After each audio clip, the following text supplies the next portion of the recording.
男人觉醒了罕见的3S 级天赋，却隐藏在学院里做电焊工。可一名白富美校花看穿了他的伪装，尾随数日要与他切磋对练，如果不答应就将他是觉醒者的身份说出去。这都是因为他是一名上班摸鱼的青年，每天下班前都在考虑自己出公司是先迈左脚还是右脚。他明白人们的欲望是导致不幸的原因，所以他抛弃了欲望，选择平稳的活着，这是他人生一贯的信条。他也很好奇那些非常努力的人，就算在一旁看着他们还是觉得神奇，那就是给这个世界带来光明的觉醒者。2050年的某一天，世界上出现了很多怪物，入侵了人类的世界。随着抵御他们的入侵，人类中一些人像是觉醒一样，诞生了像魔法一样的力量。圣座这种奇妙的存在登场了，怪物们和觉醒者们掀起了无数的战争，形成了暂时的势均力敌状态。下班回家后，他玩暗夜猎手的时候，听到了新闻的播报内容，猎人协会失踪者人数已经接近200人。协会声明，大部分失踪者与圣座屠杀狂有关。听到这一新闻的他见怪不怪，这基本都是日常。还有新闻里猎人协会与市民之间因为预算问题的矛盾加深，他也明白一边是为了花钱，一边是为了省钱，所以才争吵不断。就算时代变了，最终也会有利益既得者舒服的活着。他觉得这些都与他无关，没有才能的他只想要一个平凡轻松的人生。虽然他是别人眼中的失败者窝囊废，但是他一点都没有自卑，因为适可而止的活着是最好的生活。可就在这一天，他睡觉的时候手机响了，一个陌生号码给他发了一条短信，想成为觉醒者吗？100%新秀匹配，逆转人生的机会，任命为圣座时觉醒系统以及特性和装备全部免费赠送，追求潮流，升级生态系统完毕，现在只要接受就马上匹配。这不是垃圾短信。男人看到后觉得好无聊，竟然有人用起了这种低级的钓鱼手段。谁不想成为觉醒者？就算是他，哪怕成为 F 级觉醒者就能立马加薪。当然好啊，如果想当就当的话，什么牛鬼蛇神不都成为觉醒者了吗？随后回了个很好，便不再理会，开始睡觉。等到第二天醒来，他再次打开手机，看到竟然有7条未读短信，正是昨天的那个陌生号码。正当他吐槽这人是不是一个疯子，却突然发现脚下竟然多出了一个箱子，这让他有些惊讶。难道短信说的是真的？再次查看下一条短信，您的同意和接受已完成，圣座匹配和赋予系统马上开始。男人看到后很生气，因为他回了很好，但没说同意啊，这完全就是强行绑定。下一条短信提示他，因为当前您正在睡觉，所以圣座匹配取消，但是觉醒者系统的赋予已经完成，以及约定好的特性将会随机提供，装备也会随机分配，希望您能好好利用。看完这条消息后，他看向了地上的箱子，这箱子里面放的应该就是装备吧。正在他研究怎么打开的时候，下一条短信来了，只要您说出状态窗口这句话，状态窗口就会唤醒，请您尝试唤醒状态窗口吧，加油。这也太中二了。不过男人还是喊了一声状态窗口，只听见叮咚一声，竟然真的出来了。仔细看了之后，他觉得也没什么特殊之处，但是不管是再怎么低级，只要觉醒的话也能获得福利，所以没什么损失。可是当他往下面看的时候，让他目瞪口呆，竟然觉醒的等级是3S 级别，他不敢相信这是真的，决定还是先打开箱子看一看。就在他打开的那一瞬间，刺目的金光闪到了他的双眼，竟然是一件金光闪闪的圣衣，3S 级特性传说等级的装备，可以说这是他扭转人生的机会。不过如果是几年前的他一定会动心，可现在不一样了，他竟然四处找起了垃圾袋准备丢掉，因为这个看似改变人生的礼物，他觉得其实是破坏他人生的诅咒，说不定会因此丢掉性命，要马上丢掉。可是如果就这样丢在垃圾桶，被别人看到这件传说级的装备，肯定会引起各大工会的争夺。于是他跑去工作的地方请了半天假，带着行李箱坐着大巴准备去一个荒无人烟的地方把这东西丢掉。在路上的时候无聊，便悄悄看了他觉醒的能力特性。他喊了一声状态窗口，详细说明伟大的骑士之路会将你引向守护世界的骑士之位，在伸张正义，消灭邪恶，照顾弱者时给予补偿，并且可以学习所有骑士类的技能。缺点：不能使用魔法，不能使用远距离武器装备。看到后，男人觉得优势只是能获得所有与骑士有关的技能罢了，似乎也没有什么对他不利的地方。不过他还是来到了山崖上，将可能改变他人生的装备狠心丢了下去，这让他的内心也释然了。他宁愿什么都不做，也不要犯错。可就在他处理了一切回到家里的时候，这一幕让他难以置信。这是什么？扔掉的箱子竟然又回到了房间。看着这圣衣，他疑惑地想着是怎么自己回来的，喊了一声状态窗，没想到圣衣竟站了起来。此时提示声传来，传说级黄金圣衣只属于打开箱子的人。男人听到后难以置信，竟然是一件专属装备。仔细观看后发现竟然还有附加功能，点击后这件圣衣的功能介绍出现在他面前：维持呼吸、调节体温、自动修理、亚空间储存、自动回收。没想到功能这么齐全，他这才明白装备能自己回来是因为这个自动回收功能。可是如果让别人知道他有这么厉害的装备是一件非常危险的事，于是他决定试穿一下，然后看看能不能储存在亚空间里。不过要怎么穿呢？是不是需要喊一声穿戴？话音刚落，他顿时被黄金圣光笼罩，席卷了全身，下一秒黄金圣衣就覆盖在了他的身上。他跑去照了照镜子，没想到竟然还挺炫酷。他的内心此时挣扎了起来，怎么可以看着拉风就动摇呢？但是随后他躺在地上，觉得应该做点什么，便找到了亚空间的存放按钮，并且将圣衣收了进去。随后就跑去他工作的学院查起了资料，他要对比下自己获得的这些与记录在案的有什么区别。研究后发现它的属性限制很多，总的来说就是必须近距离战斗。不过限制越多，在其他地方的优势也就越大。只要伸张正义、惩恶扬善、帮助弱者，就可以获得奖励，而且还可以学习骑士职业的所有技能。于是他在电脑上拷贝了一份骑士职业的技能，还有近战相关的资料，便准备离开。可当他下楼梯，却听见了底下有人在吵闹。好奇心驱使下，他扒着栏杆往下看去，竟然是臭名昭著的阿瓦隆公会的学生，在强迫一名女学生加入公会，培养觉醒者和猎人的学院。为了争夺天赋异禀或拥有稀有技能的学生，各公会之间的竞争非常激烈。正常流程，竞争中取胜的公会才能和相应的学生签约。这名女学生明显不愿意加入，因为她觉得自己升级后可以获得更好的条件签约。看沟通无果，这名男子也不让女孩子离开。眼看进入焦灼，成员暗想怎么偏偏自己遇到这种事。不过他还是决定帮助这个女学生。他掏出手机给这个公会的竞争对手打去了电话，并且将事情和位置告诉对方。没出5分钟，杰昂公会的人就赶来了这里，并且怒斥底下的人，难道不知道学院的学生不能插手签约的事吗？就在这人准备开溜的时候，被赶来的人一把抓住。之前已经警告过你们公会一次了。这人立马认怂，并且表示自己不过是跟他谈谈，没有其他的目的，没其他事就先走吧。而此时的成员靠在墙上，感叹不愧是学生会的王牌，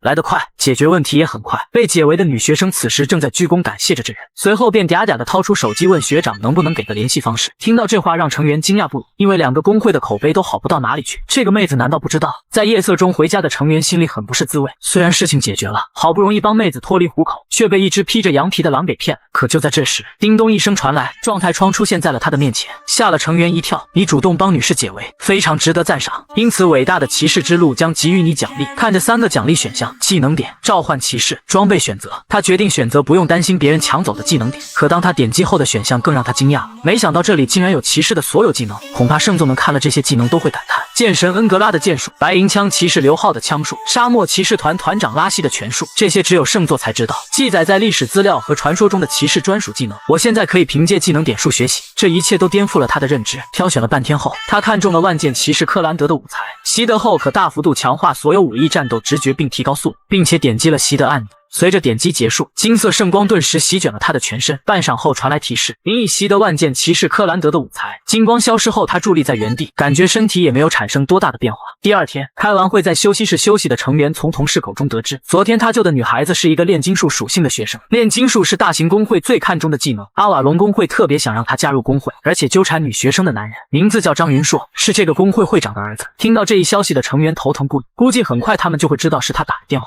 难道学生会都不知道保护举报人吗？回到办公室的他决定不能坐以待毙，可是他的脑海里也想不出一条对策，而且他微薄的工资也雇不起保镖，估计其他认识的朋友也不会帮他。此时的他心想，如果自己没有觉醒就好了，没有获得装备和技能，那么今天依然会是平凡的一天。这一切都好像有人为了让他走上觉醒者的道路，故意设了一个局一样。而此时让他不知道的是，在一处教室，工会会长的儿子张云硕已经掌握了他的全部信息。一个没觉醒的废物也敢坏我好事，等着迎接我的报复吧。一旁的狗腿子劝他何必跟这种窝囊废计较，如果做了学院的职员，事情可就闹大了，还是一起去找其他的猎物吧，队长。而张云硕却十分生气地告诉大家，这窝囊废搞砸的是很重要的一件事，必须把恩惠弄到公会里，这关乎到他自己团队的实力。学院根据学生们的实力将其分为天地人3个等级， B 级以上的天赋为天级， C 到 D 级的天赋为地级， E 到 F 级的天赋为人级。因此 C 级觉醒者张云硕被分配到了 D 级，从而让他无缘进入大型公会。天级和地级和字面一样，实力相差悬殊，天级的觉醒者都是很重要的人才，可以获得更好的人脉与权力。因此张云硕必须从天级毕业，才有资格成为下一任的阿瓦隆公会会长。可是他状态成长值一直止步不前，必须要好好收拾一顿这个叫刘成元的人，要不以后谁都敢跑出来坏他好事了。既然自己不好出手，那么就动用清道夫。除了怪物之外，还存在清道夫和魔人这2个和人类对立的团体，他们无恶不作。魔人忠于和人类敌对的圣子，所以不会和人类合作。清道夫不同，他们唯利是图，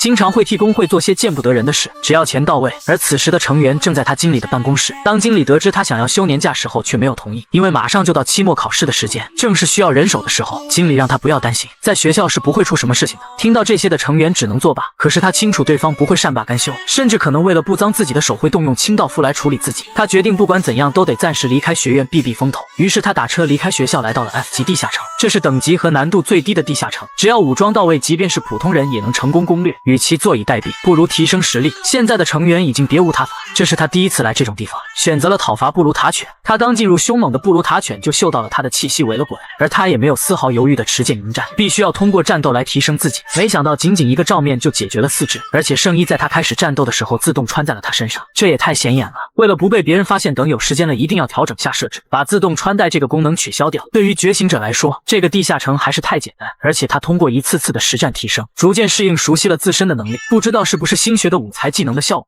很轻松的解决了这些怪物。终于在他一次次的挥剑中，成功狩猎了30只布鲁塔犬。望着爆了一地的魔晶石，如果他直接卖掉这些的话，协会肯定会发现他觉醒者的身份。暂时存起来不管这些，先看看现在的属性吧。他喊了一声状态窗，他的属性叮咚一声出现在了他的面前。看着这些属性，暗叹竟然能力值又增加了，而且攻击命中这些数值也比正常数值高很多。突然想到这是圣衣的效果，所有状态成长值都增加2倍，不知道通关地下城会有什么奖励呢？虽然 F 级的地下城他不抱有多大的期待，还是点击了领取奖励的按钮。奖励由伟大的骑士之路发放，恭喜你击败了那些凶残的家伙。随后叮咚一声，和之前给的奖励选项一样，这让他受宠若惊。不过是过了一个 F 级的地下城，竟然就给这么好的奖励，这就是3S 级别的属性了，好香啊！男人获得了一件黄金圣衣，穿上后竟觉醒了3S 级别的职业，伟大的骑士之路。只要惩恶扬善就可以获得奖励，不但可以从中获取各种传说级的装备，还能通过技能点学习骑士职业的全部技能。这个男人有多牛逼？神族6翼天使默默在他身后守护，星宿圣座小天狼星更是无条件供他任意驱使。而就在这几天，他因为管闲事，帮助拥有炼金术天赋的校花摆脱了工会的骚扰，可被他救的校花竟芳心暗许给他叫来的帮手，自己却遭到了工会长儿子张云硕的报复，派出了清道夫前来索命。来到地下城的他，刚刚选择通关 F 级地下城的奖励，这一次他还是选择学习技能，习得了精灵骑士布雷德的绝学，效果是让所有状态成长值加20%，而且会让使用者受到森林中所有生物的尊敬。学习完毕后，成员看着自己的属性窗，虽然目前的等级只有4级，但是其他的属性却高得吓人。照这个成长速度下去，他有些担心，估计3大工会都会为了争着邀请他加入，变得太强也不是一件好事。突然听到后面有动静，他回头看去，是张云硕派来的人吗？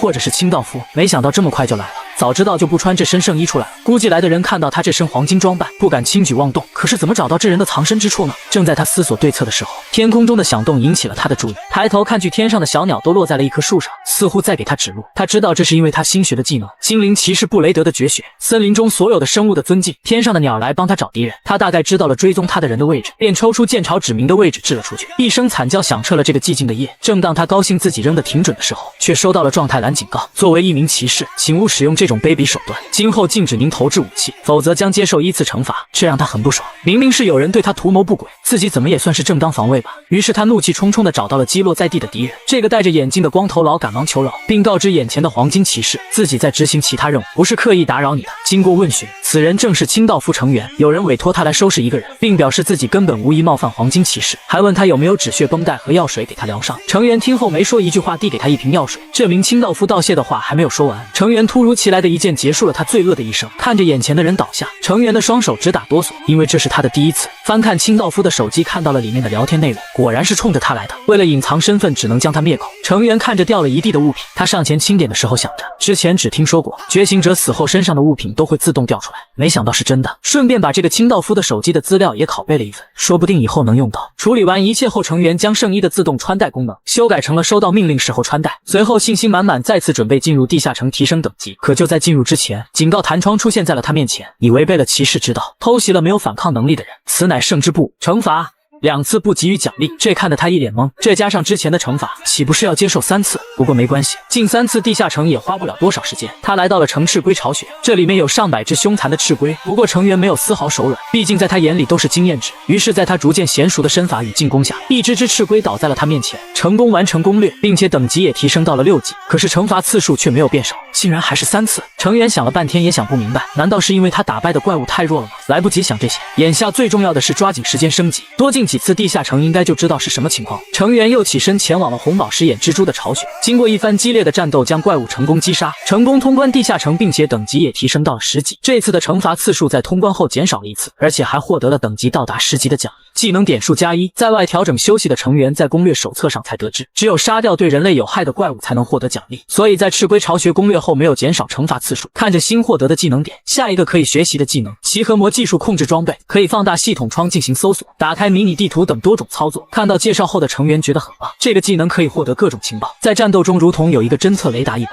不过他惆怅了起来，因为现在即使实力获得了不小的提升，还处理了清道夫，估计后面还会源源不断的派人来，但是自己一人能对付得了阿瓦隆公工会吗？不能硬碰硬就智取吧。一直到了3天后，在学院的张云硕一直没收到清道夫完成任务的通知，却收到了自己给清道夫的聊天记录被发到了网上的噩耗。他不可思议地看着爆出的聊天记录，确实是自己的，这让他冷汗直冒。而且刘成元最近还从学校消失了，现在的舆论声很大，其他工会也知道了这件事。如果因此挑起工会之间的纷争，得不偿失。就在他思索对策的时候，他的电话响起来了，是一个匿名来电。他接通后，正是刘成元的声音。成员告诉他自己已经解决了他派来的清道夫，自己并不想招惹阿瓦隆工会。现在舆论声这么大，唯一的破解之法就是他安然无恙地出现在校园里。张云硕问成员要什么条件，多少钱？而成员表示自己1分钱都不要。有自知之明的他只希望张云硕把他当做一个路人甲。他已经把这件事告知了他的工会长父亲。说完便挂了电话，这让另一头的张云硕大为恼火。可是他对这个狡猾的成员无能为力，也没办法直接做掉他。就在刚才，他找到了阿瓦隆工会的会长，他的父亲也对他的度量赞叹不已，还要给成员1张20万的支票作为薄礼。不懂事的儿子想害他，对方竟然大度到要私了这件事，而成员却表示自己不需要，如果能放过他就已经感激不尽了。会长嘴上夸着他真是一个聪明的小伙子，心里却想着眼前的人一定不简单。解决这件事后，成员查看了一下现在的属性，等级到达了15级，各项属性也有了很大的提升，同时掌握3个稀有骑士技能，继续努力。成员接下来几天也回归到了他的工作中，已经到了学院期末考试的时间，也是他最忙的时候。完成了1天工作的成员走在学院的长廊里，他感觉到此时有人在跟踪他，难道阿瓦隆工会的人还咬着我不放？成员决定先把人引到修炼室，如果发生争斗可以不被别人看到。进去后等了1分钟，他感觉到那人已经到门口了，便朝着门外说：“你跟了我1天够辛苦的，出来吧，谁派你来的？”可让成员没想到的是，竟然是一名穿着黑色直筒袜、搭配黑色短裙的橘色短发女学生。她有些吃惊，对着成员说：“竟然被你发现了。”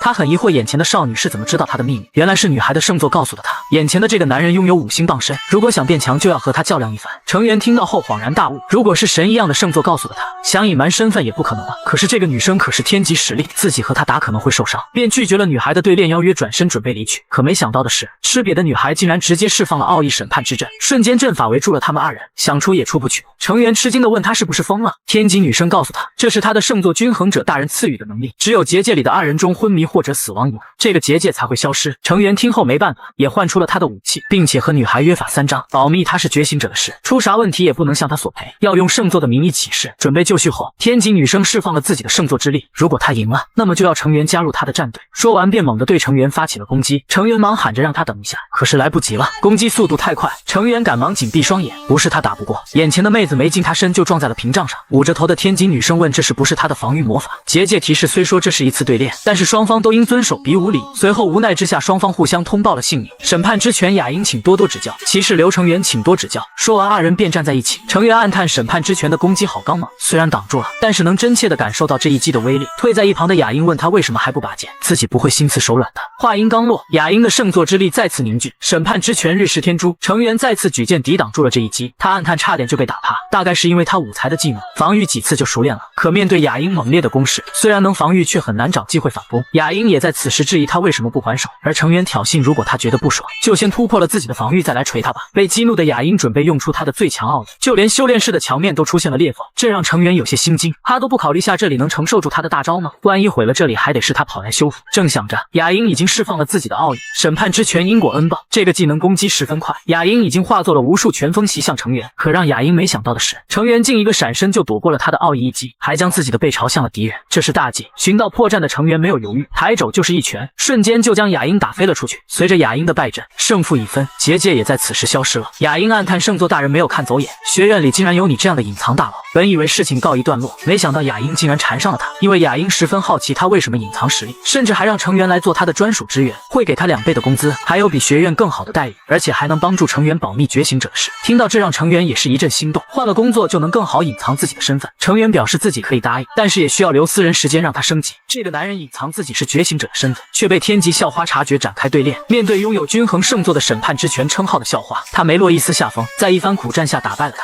天级校花让他辞去工作来做他的专属职员，不仅给出了高于之前2倍的工资，还答应保守他是觉醒者的秘密。成员与校花雅英签订了合同，并且加入了极夜工会，每周只需陪他对练1次，其余时间可自由安排，这样以后就可以尽情升级，不需要再躲躲藏藏。紧接着他当天晚上便立马打车前往1级地下城，路上他看起了攻略，这里面最低级的怪物就是哥布林。很快到达了目的地，他通过自己的技能地图侦测，察觉到他刚来这里就有3人朝他奔来，可能这些人感知到了他的能力，只有离开了。心想这也不错，省得自己解决麻烦。随即他选择进入了肉块掠夺者之家，任务是讨伐剜肉者。他心想只需要干掉唯一的终极怪物就可以。他来到第一个大门，看到了里面正在吃肉的哥布林，便立马穿上黄金圣衣准备速战速决，然后一把推开大门，吓了里面的哥布林一大跳。反应过来后便立马咆哮着朝他袭来。成员只用了一剑就将哥布林送去领了盒饭。他来到一处哥布林的聚集地，趁着群怪物不被发动了突袭，一瞬间斩杀了所有的哥布林。正当他庆幸自己速度够快的时候，却收到了提示窗的通知，请尊重骑士之道，讨伐邪恶的恶魔虽然是好事，但也要注意自己的名誉，切莫胜之不。看到这个提示，成员再次感到了莫名其妙，自己没有做错什么呀。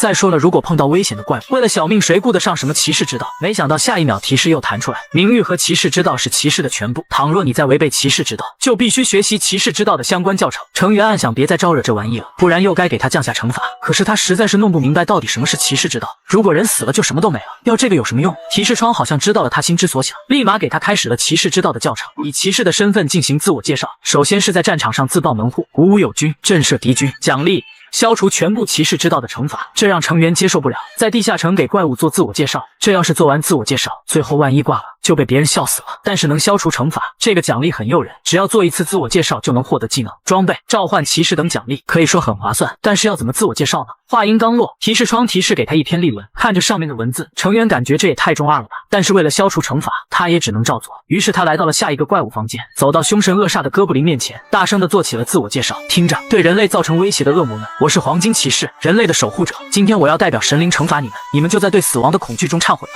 话音刚落，哥布林就对着眼前嚣张的入侵者发起了攻击，无数武器都丢在了他的身上。他正想着这么做真是自寻死路，得亏哥布林战力一般，便持剑朝着他们斩去。在此时提示窗弹出，你表现得很好，请你在今后御敌的时候也先自报门户，再为名誉而战。奖励消除目前骑士之道的惩罚，在成员电光火石间解决了所有的哥布林，现在就只剩下终极怪物在地下室。等他来到怪物所在的房间后，一个肥硕的蛤蟆文太正背对着他，他刚决定趁怪物不备一剑将其斩杀，却再次收到了提示，不要做出卑鄙行为。成员心里暗骂，这是什么三人属性啊？无奈之下只能朝着终极怪物大喊，你这丑陋的蛤蟆精，我乃骑士刘成员，速速受死。听到声音的蛤蟆精转头看向他，竟然开口说话了，还让我死？你能撑死我都算我输。这个男人竟一剑斩杀了 S 级怪物吞天蛤文泰，不但获得了他的魔晶石，还领取了通关奖励。就在他选择奖励的时候，这一次没有选择技能点数，而是选择了召唤骑士。因为他第一次召唤，所以一次可以召唤出2名。随着一阵耀眼光芒闪，第一个骑士竟然是苹果机器人布里茨。看到成员之后，就将他视为主人，载入了他的核心程序，并且进入了护卫状态。出现的第二个骑士竟然是6翼战斗天使湮灭。看着突然出现的2人，不知道是该把他们当做召唤兽还是手下。布里茨先回答了成员，主人，你说我是什么就是什么。而6翼天使表示，除了堕落和黑暗之路，可以追随成员到任何地方。成员心里思量着，这个布里茨对他是100%顺，而这个6翼天使很厌恶邪恶之事，还是需要再了解他们一些。可是2个的食宿问题怎么办呢？布里茨表示自己不需要吃饭，但在受到重创后需要魔力才能自动休息，休息随时待机就可以。6翼天使说不需要专门的休息场所，虽然能通过吃饭获得能量，但通过魔力会更高效，这让成员头大。湮灭还好说，可是这个笨重的布里茨应该放在哪里呢？他想起之前在技能列表里看见过保管召唤兽的技能，但是目前找不到了，便决定先去其他地下城看看他们的实力和自己能拿到什么奖励。于是便立马打开了 GPS， 找了个距离最近的地下城开始导航。可让成员不知道的是，在他进入的地下城出入口，竟然有3个人早就堵在了这里，正是清道夫。他们觉得成员独自进入的地下城，所以出来的时候不可能毫发无损。可让他们没想到的是，突然传送出来的竟然有3个。先不说后面的2人有多奇怪，光是打头穿着黄金圣衣的家伙的压迫感都拉满了。成员先开口问他们是谁，再有人进入的地下城入口等着。看你们的装扮，是清道夫吧？几人心虚的表示只不过是碰巧而已。黄金大佬不要计较，您走吧，不用搭理我们。就在此时，布里茨有他的钛合金手指头放在了他的额头上，竟然将这几人刚才的对话录音放了出来。播放完毕，可以确认对方对主人有敌意，请指示。成员听到后夸布里茨做得不错，清道夫为首的1人竟朝着成员求了起来，这只不过是一个误会。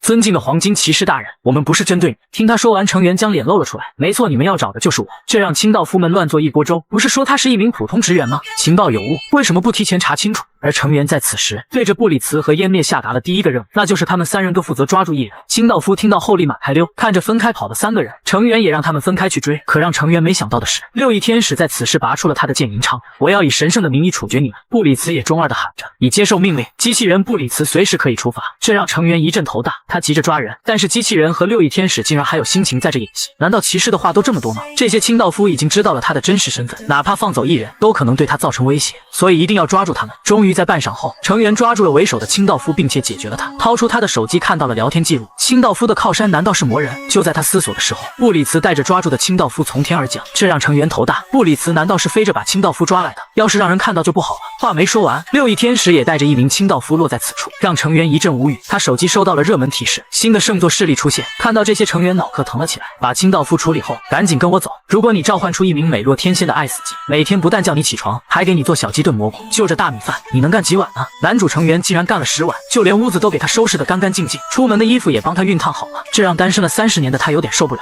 赶忙出去透气。他换出了状态窗，看了下现在的属性，虽然等级目前是17级，但是其他的成长值已经到达了 S 级的水准。他心底升起了一缕骄傲，赶忙被他摇头摇走，提醒自己的路还很长，成为真正的 S 级猎人，必须同时具备经验和智慧。就在此时，一个声音叫住了他，回头看去，正是天级校花雅音。他翘课来找成员玩，看着现在成员没什么事，便邀请他一起去极夜工会分部。很快，二人来到这里，有很多工会成员在这里练习格斗技巧。可当他们看到雅音之后，竟然一窝蜂的围了上来，这让成员有些吃惊。这些人想要干什么？没想到下一秒，几人直接90度鞠躬，并朝着雅音说着您好。成员纳闷，怎么这和小弟拜见大哥的感觉一样？而雅音十分生气他们这种行为，训斥和他们说过多少次了，不要这样，就是不听。而一名成员表示，雅音可是他们工会唯一的天级成员。雅音从他们口中得知，有人找他，是青龙工会的人。看得出来，雅音很烦这个人，不是第一次来找他了。成员陪着雅音来到会客厅，一个男子已经等待多时，此人正是青龙工会的高成俊，青龙工会会长的儿子。他是来挖雅音去他们工会的。雅音跟他说过很多次，这是他所属圣座的工会，所以没办法跳槽。而高成俊不依不饶，表示雅音继续待在这里也可以，只要加入他的战队，不想看他这样的人才被埋没。听到这些的成员心里想着，这个青龙工会是3大工会之一，所有觉醒者都很敬仰的大型工会，而且该工会的圣座青龙十分好斗，攻击力极强，更是要争做世界第一工会。雅音面对恩威并施的高成俊，态度十分强硬，拒绝了他。就算是状态值已经到达 B 级，再次提升等级需要去挑战 C 级地下城，极夜工会不能提供足够的支持，自己也会想办法，不用费心。可高成俊还在这里喋喋不休，还让雅音同时跟随2位圣鬼。这话听在成员耳中，心想离了个大谱，哪里有一位觉醒者同时接受2位圣座的祝福？圣座的自尊心和占有欲极强，绝不会和其他圣座共享使物。可就他们争论焦灼的时候，雅音竟然将手指向了成员，告诉高成俊，这位是在学院工作了9年的职员，如今是我的专属职员，你看他的表情就能知道你说的话多可笑。说完，高成俊狠狠地瞪起了他。成员想着自己可是什么都没说呀，瞪自己干嘛？雅音随即下了逐客令，剑吃了瘪。高成俊也不好再继续纠缠，随着哐当的摔门声离开了这里。雅音夸他助攻打得不错，成员不明白为什么他要招惹3大工会的人，直接告诉他们自己的圣座不让跳槽不就完了。从他口中得知，雅音已经用过这个理由，可他的职业是十分稀缺的前锋近战职业。作为前锋对付魔人、清道夫和怪物的觉醒者最容易阵亡，所以这个职业最缺人。成员问他接下来打算怎么办，雅音元气满满的表示自己要变强，现在开始提升自己的技巧和实力，等毕业了就去挑战 C 级地下城。成员在此时埋怨起了雅音，因为他刚才的一句话，现在青龙工会一定把他当做了眼中钉。果不其然，在此时青龙工会学院分部办公室，高成俊已经开始教训起了在座的所有人。他说过要时刻关注申雅音身边的人，引进人才是工会间的战争，工会非常需要申雅音，为什么没及时汇报他身边的那人是谁？经过别人给他说明才知道，这个刘成元是学院的电焊工。可身为天级的雅音，怎么会用一个平平无奇的员工呢？经过调查，他与雅音曾对练过，甚至都用上了审判之阵，而且成为专属职员后还去了1级地下城。这让高成俊猜到刘成元觉醒的至少是 C 级，可能还要高。可他去1级地下城，他的等级还处于30级以下，等到了45级说不定可以到达 B 级觉醒者的水平。小弟问他，如果真的这么厉害，完全可以加入3大工会，为什么装作普通职员隐藏实力呢？听到此言，高成俊大怒，你在问我吗？快滚去调查！这个觉醒了3S 级天赋的男人，就因为校花祸水东引的一句话，就得罪了3大工会之一的青龙工会。工会太子高成俊立马召开会议，准备针对成员，因为如果让极夜工会同时拥有2名 B 级觉醒者的话，很可能就可以攻略 C 级地下城，从而威胁到他们工会的地位，便立马派遣出工会排行第10的杀手卡卡东去追踪已经前往1级地下城的成员。不久后，来到1级地下城的成员也感受到有人在跟踪他，他猜测难道又是清道夫？真是阴魂不散啊！于是他慢慢走进一片树林，在进入深处之后，一个加速度就往前跑，后面追着的正是青龙工会的卡卡东，竟然不小心跟丢了。正当他疑惑成员跑去哪里的时候，殊不知他就在卡卡东身后的树下。看这人的行为举止，应该不是清道夫，而是奉命来追踪他的。想想现在这么做的人只有一个，那就是青龙工会的高成俊。他应该是知道了成员是觉醒者的事，和青龙工会的人硬碰硬不是明智之举。于是成员想到一个好主意，立马大咧咧的出现在卡卡东的身前，并且拿出了手机把玩着。转悠了半天，成员才选择进入了一个地下城。看到成员进去后，卡卡东也将他的位置发到了群里，不过他没有告诉少爷，成员这家伙一直在低头玩手机，虽然不知道在搞什么鬼，但是把这无聊的消息让少爷知道的话，说不定会被赶出工会。正当他焦虑思索的时候，他的身后出现了几个神秘的身影，听到响声回头看去，让他一惊，什么情况？此时高成俊也带人来到了卡卡东发的位置，得知成员就是进了这里的地下城，便立马开始在此处等他出来。可是为什么不见了卡卡东？不会是跟着成员进地下城了吧？可等了半晌后，高成俊立马意识到了不对劲，因为他在此处竟然没有见到一名清道夫。突然之间，有人偷袭了他们，他的2个小弟立马瞬间毙命。高成俊急怒的大喊：“是谁？清道夫吗？”此时，从黑暗中走出来3个人，他看着眼前的高成俊说：“真是一个小毛孩，怪不得会派来一个笨手笨脚的人。他们已经送卡卡东上了西天，因为这里是他们清道夫的地盘。”一瞬间，清道夫的人围满了整个大街小巷。高成俊此时也慌了，他没想到这里竟然是清道夫的聚集地，便问他们是早知道自己这些人要来这里吗？为首的人告诉他：“兔子急了还咬人呢，你故意抛出一个诱饵来狩猎清道夫，难道我们看不出来？”这话说的让高成俊丈二和尚摸不着头脑，赶忙解释自己并没有这种打算。为首的清道夫怒斥他侮辱自己的智商，因为这周围都是1级地下城，就连D级的觉醒者都很少来这里。高成俊这些 B 级和 C 级的觉醒者突然来到这里，难道是来露营的吗？这让高成俊瞬间明白，他掉入了成员的陷阱，赶忙解释自己是来追踪其他人的。但是清道夫根本不吃他这一套，看着眼前逐渐逼近的清道夫，他心想大事不妙，他的核心装备都放在仓库，根本没有时间穿戴，现在手上只有英雄等级的武器装备。青龙牙看着还准备还手冲来的高成俊，为首的清道夫准备让这位学院的少爷见识下什么才是真正的猎人。高成俊的攻击他根本躲都不躲，甚至拳头快打到他脸上时也丝毫不慌，因为高成俊已经进入了他的绝对领域。看着缠绕在身上正在吸食他精气的不明形状物体，如果再不摆脱他，自己就死定了。可是挣扎的越猛，缠绕的他越紧，直到完全也动不了。为首的清道夫想不到他是青龙公会的人，受圣座庇佑的人可不止你一人，他正是屠杀王的魔人郑敏秀。听到屠杀王的大名，让高成俊大吃一惊。屠杀王是对世界造成威胁的圣座之一，是恶魔们的圣座，那些背叛人类接受屠杀王之力和祝福的人被称为魔人。郑敏秀不知道，如果做掉 B 级觉醒者，还是青龙圣座的使徒，那么伟大的屠杀王大人会赏赐多少祝福和点数呢？说完便用弩箭对准了高成俊，下一秒扣动了扳机。觉醒了3S 级天赋的男人有多狂？在地下城里明目张胆的顿大菠菜，就连可乐都要热着喝，甚至神族高阶神圣的6翼天使都主动站在他身后当擦嘴的服务员。就在刚才，他略施小计，借清道夫与魔人之手解决了追杀他的青龙公会太子，而他也被伟大的骑士之路惩罚，因为圣之不武助纣为虐，所以惩罚一次奖励不发放。看到提示助纣为虐，他明白清道夫赢了，于是他立马穿上黄金圣衣去攻略地下城。这次的怪物是嗜血魔狼，看着眼前的庞然大物，他先是做了一番自我介绍：我黄金骑士今日要惩恶扬善，为了光荣与名誉而战，邪恶的小狼，今天就是你的死期。6翼天使湮灭和布里茨在得到我的命令后便准备出击。看着凶猛的嗜血魔狼，他们没有丝毫胆怯，湮灭用剑抵住了他袭来的一爪，随后更是爆发出澎湃的神圣之力，一瞬间就将魔狼震飞在地，痛苦哀嚎。被激怒的魔狼再次袭来，湮灭又与他站在一起。而就在这个空档，布里茨也猛地撞向魔狼，趁撞懵魔狼的一瞬间，将机械手臂狠狠地打在狼脖子上。成员在远处看着这一幕，暗夸湮灭和布里茨配合的不错。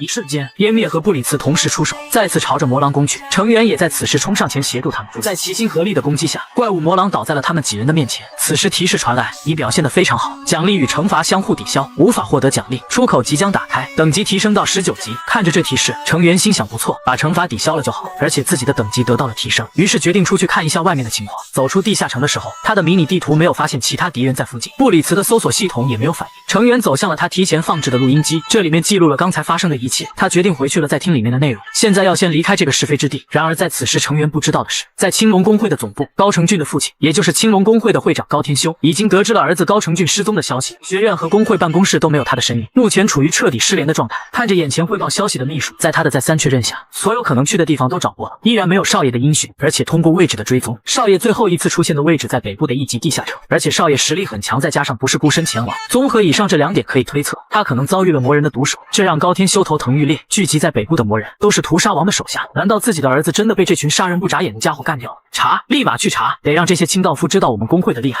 这个将人家公会少爷害死的男人，面对前来调查的公会侦查组，竟然厚着脸皮找人家要签名合影，还说自己是青龙公会的狂热粉丝。而眼前的女人懒得理他，问他认不认识高成俊。成员听到后装傻，说对这个人知之甚少，只知道他是天级学生，而且还对他们公会的申雅音感兴趣。那人疑惑地问成员和雅音是什么关系，成员不慌不忙笑呵呵地回答他，自己不过是他最近新招的专属职员。看着眼前如同菜鸡一样的男人，两人扭头就走，两人的心里达成了共识，这种窝囊废不可能加害到了他们的少爷。不过他们也从情报中得知，少爷就是为了收拾这个家伙才被清道夫杀害了。想到这里，侦查组的男人将手打在墙上，他为少爷惋惜，因为少爷那身受到赫菲斯托斯庇护的全套装备，别人做梦都想拥有。真搞不懂少爷为什么放着这么好的装备不穿，非要穿一身廉价的普通套装去那种地方。女人安慰他，或许是因为少爷想隐藏身份才这样做，毕竟成员是极夜工会的专属职员，为了掩人耳目才这样做。收拾好心态之后，此人也下定了决心，既然暂时排除了成员的嫌疑，那么现在只能去调查清道夫和魔人。此时的成员看着远去的两人，暗自想着，他装傻充愣的招数奏效了，再加上他有不在场的证据，短期内应该可以消除所有人对他的怀疑。于是他便跑去武器修理室，将他的剑保养了一番，随后便立马前往了地下城提升自己的实力，带着湮灭和布里茨，将这里一级的地下城都打了一遍。就在打完最后一个地下城的时候，状态窗也发来提示，让成员去挑战更强大的敌人，此次不获得奖励。看到这个提示的成员明白过来，以他现在的水平，继续攻略一级地下城也不会再有收获。不过要去地级地下城讨伐，就得增加人手，而现在等级到达了20级，可以选择一项奖励。成员决定，正好在这时候选择扩充下队伍成员，选择召唤骑士。一阵耀眼的光芒闪过，成员心想这次出来的会是谁呢？随着光芒消失，一个庞然大物出现在了成员的面前，正是龙人骑士小天狼星。他看着眼前的成员问道：“您就是我的主人？”成员看着他说：“算是吧。”问他有什么想要的东西，小天狼星回答：“只要给他吃的，让他战斗就可以。”成员疑惑：“仅仅只是吃的吗？当然可以满足他，而且还管饱。”随后小天狼星在成员面前发誓效忠，看着眼前的大块头，成员觉得看起来很强很可靠。既然现在增加了一名骑士，那么他的训练效率肯定会提高，便立马决定前往下一个地下城，不仅要攻略成功，还要在那里修炼和对练。猎人第一公会的长公子玉海，作为会长的父亲会怎么做？3天就将罪魁祸首的信息查了出来，属下给他汇报，因为事发前一天有人杀了他手下的清道夫，所以他们进入了戒备状态，甚至找来了魔人郑敏秀。偏偏在这个时候，少爷穿着普通套装进入了清道夫的地盘，于是便起了冲突。会长听到后恨铁不成钢，提醒过他多少次了，不要小看低级觉醒者，先把郑敏秀抓住。还有，杀死那些清道夫的人是谁？属下表示这些就不清楚了。不过经过排查所有相关人员，发现这个叫刘成元的人比较可疑。根据记录，在那些清道夫被杀当天，这家伙正在攻略案发地的一级地下城，也就是说事情可能是因他而起。听到工作人员的分析后，高层们讨论了起来，如果是魔人杀害了少爷，那对方应该把少爷仓库的装备都拿走，不是吗？看来他们这么做的原因只是为了培养出一个级魔人。属下继续汇报，郑敏秀不仅联合了身边的清道夫，还在召集魔人和屠杀王麾下的怪物，估计他是想发起进攻，与我们工会结怨是一方面，更重要的是要在事态严重前把郑敏秀处理掉。听到大家的建议后，会长当即下令，立马联系协会和其他工会。有一位高层此时问，那这个叫刘成元的人怎么处理？虽然他是极业工会的职员，会长让大家先别管这个人，因为如果要是让3大工会中的另外2个工会知道此事，那么他的儿子必然成为笑柄。与其这样，还不如说他是在与魔人交战时英勇就义。而且青龙大人刚刚下达了让我们讨伐这个魔人的命令，先准备这件事，让这魔人知道惹怒我们工会是什么下场。然而此时，在地下城和小天狼星对练的成员对这一切浑然不知。小天狼星的攻击十分刚猛，而且动作也很敏捷，成员不是他的对手，仅仅一个失误就将他打落在地，站起身后表示自己的决定没有错，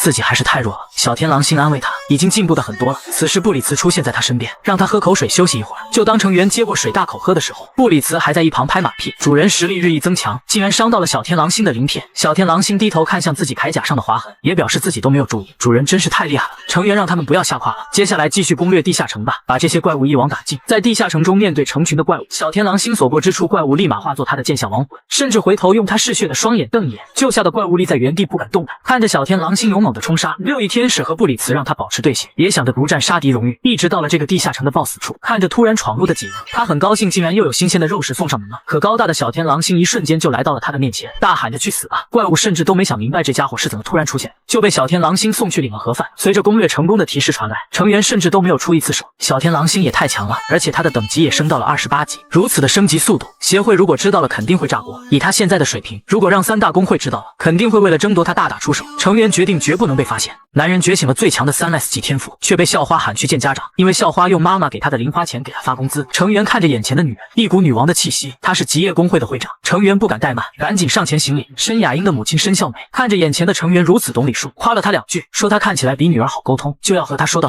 原本他以为成员是个迷惑雅英的饭桶，没想到看上去还挺不错。雅英也在一旁和自己的妈妈说成员不是什么奇怪的人。申孝美让他闭嘴不要说话，他使用审判之眼望向成员。此时成员收到提示，已经被圣衣成功拦截。申孝美说知道了他和雅英对练的事，可他看上去似乎不懂拳脚，作为工会的专属职员，到底能做出什么贡献呢？成员没想到他一上来就问得这么直白，他告诉眼前的申孝美自己做不出什么贡献。雅英怕成员被开除，赶忙和妈妈说成员这个人很不一般，而申孝美嫌他又多嘴，抬手一举，审判锁链就束缚住了他，不再让他能说话和动弹。随后冷森森地问成员，如果什么都做不了，那么跟着自己的女儿不就是有别的企图吗？成员眼神里没有一丝慌乱，从容不迫地回答他，是他的女儿提议让自己做他的专属职员，给自己多开2倍的工资，而且上班的时间只有1/3，这样的条件自己很难不心动。向伟问他是为了钱才接受这个离谱的提议吗？成员回答那是自然，毕竟自己是生活在底层的人，看钱很重，只要给足了钱，什么都愿意做。老练的申孝美听到成员的回答，觉得他越这么说就显得越可疑，毕竟男人这种生物比起理性更重于本能。成员此时做了个大胆的决定，他缓缓站起身，一边往申孝美身边走一边说，你有这种想法很正常，不过比起小孩子，我更喜欢成熟且有品味的聪明女人，比如说会长您这样的人。这话让躺在地上的申雅英都大吃一惊。成员知道这是一步险棋，不过也只有这样才能打消他的疑虑。此时申孝美被成员的话气得浑身发抖，毕竟成员的话对已婚女士确实很失礼，她想着自己肯定迟早会被开除。可让成员没想到的是，申孝美有些紧张地撩弄了一下头发，随后告诉成员，如果他说的是真的，自己是能接受的，并且表示理解他喜欢成熟女性的心理。有女儿的父母都会产生这样的担忧。申孝美借口自己还有个会要开，随后转身离开。成员没想到他的这一招竟然奏效了，那自己算是合格了吗？申孝美走后，解除束缚的申雅英怒问成员是怎么想的，在勾引他的妈妈吗？成员告诉他自己才没有，因为只有这样才能打消他的怀疑，不然自己就被当成一个喜欢比自己小14岁的孩子的变态了。雅英听到后生气地表示自己可不是小孩子，随后转过身告诉成员自己并没有爸爸，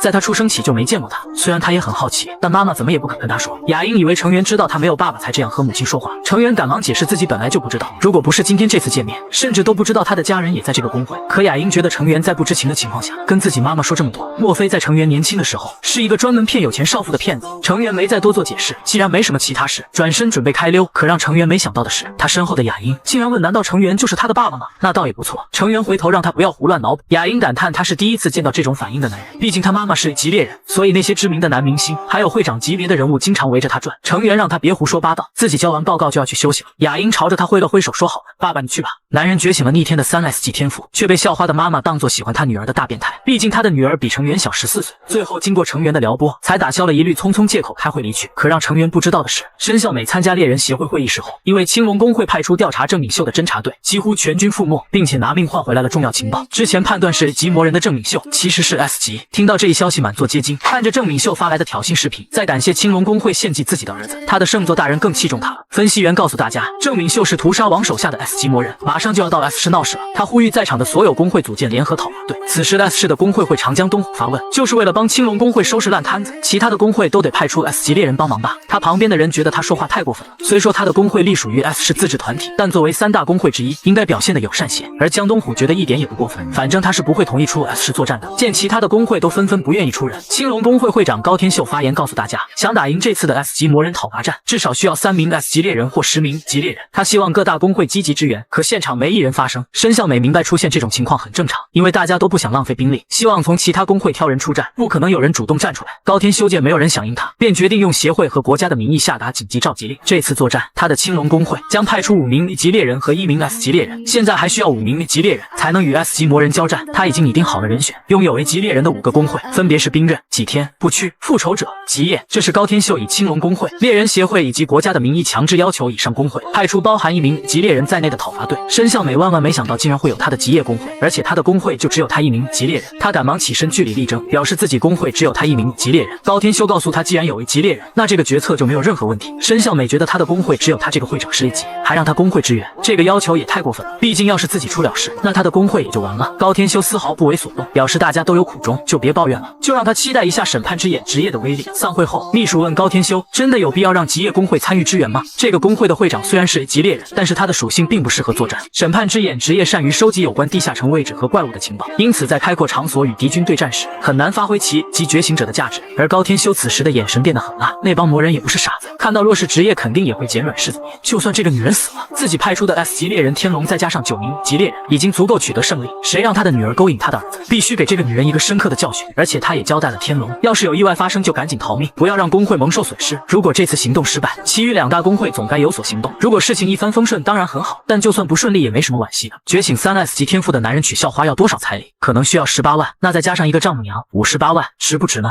此时的成员完全没有这些想法，终于在地下城中到达了30级，并且再次选择了召唤骑士。这是成员召唤出的第4名骑士，现在他的骑士团终于组建完成，也算是拥有战队的人了。召唤出的正是深渊骑士加沃尔夫，他一出现就高兴地问成员，就是他的立约人吗？成员打量着他，感觉他和其他3个家伙的气场完全不同，而且更接近人类。见到成员后便立马半跪在地表示效忠，看着成员一脸错愕。加尔沃夫以为成员在质疑他的实力，成员赶忙表示自己没有那个意思，只不过是想问他有没有其他的需求。而加尔沃夫告诉成员，让他来到物质世界，就是是他的立约条件，毕竟在深渊里真的太无聊。湮灭此时恭喜成员终于拥有了一个完整的骑士团，布里茨也将加尔沃夫标记为友军，载入了自己的核心程序。此时成员心里想着，虽然这次召唤出的人看起来很强，但他们这些基本都是用剑的骑士，如果召唤出来的是魔法师或治疗师就好了。很快成员来到了极夜工会分部，他让雅英帮他搞地级地下城的通行证，这个升级速度让雅英觉得他真是一个怪物，可很难以训练为由申请进入地级地下城。雅英决定给他伪造一份假的战队资料，这是一种申请进入地下城的手段，战队中的成员实际上并不存在，这么做也是为了掩人耳目。说的简单点，就和租赁资格证差不多。成员和雅英谈好了相关费用，随后雅英告诉成员没法参加下次的对练了。成员很疑惑怎么这么突然，雅英告诉了他原因，那就是极夜工会收到了支援命令，要参加 S 级魔人讨伐战，所以他也要帮忙做准备。现在总部那边已经乱套了。成员听到 S 级魔人的消息，不知道他是从哪来的，是永存之怒圣座派来的人吗？雅英告诉他，是不久前杀了高成俊还上了新闻的那个魔人，这让成员震惊万分。那个郑敏秀不是级魔人吗？原来在他干掉高成俊之后，所以变成了 S 级魔人。为了防止他变得更强，来自5个工会的5名级觉醒者都要出战，妈妈就是其中之一。成员听到后先是一惊，随后转身准备离开，决定自己这段时间就去地下城提升等级。刚要开门离开的时候，雅英让成员等一下。成员心想他肯定是想请自己帮忙，可是讨伐魔人可是很危险的。不过雅英也没好意思开口，表示自己没有什么事情，让他在地下城多注意安全。回到家躺在床上的成员翻来覆去的睡不着，他的脑海里全是母女2人的身影。他猛地起身，不明白自己为什么会产生出战的想法。讨伐队可是派出了10名1级觉醒者和1名 S 级觉醒者，已经足够讨伐1个魔人了。虽然成员现在的状态成长值已经达到了 S 级，但他不仅缺乏战斗经验，而且还不了解敌情。随后又躺了下去，决定不管了，反正不会出事。可他又转念一想，这些事情都是因他而起，如果雅英或他妈妈受伤了该怎么办？便立马拿出手机给雅英发去了短信，问他讨伐战什么时候开始，能不能多带1名职员。看着雅英回消息的速度，似乎正等着他提这件事呢。随后成员告诉了雅英自己要加入，并且在危机时刻只管他的妈妈，而雅英作为工会的未来继承人是不能参战的。成员此时觉得，如果要是现在加入就免不了抛头露面，还是在最后关头紧急加入大部队更保险。男人拥有强大的3S 级天赋，去参加讨伐战却被人当作搬运工，不但被人瞧不起，还被人重拳出击。就在这时，有人告诉他，会长喊他过去，好像是合同出了问题。成员心想自己的合同都是雅英给弄的，能出什么问题呢？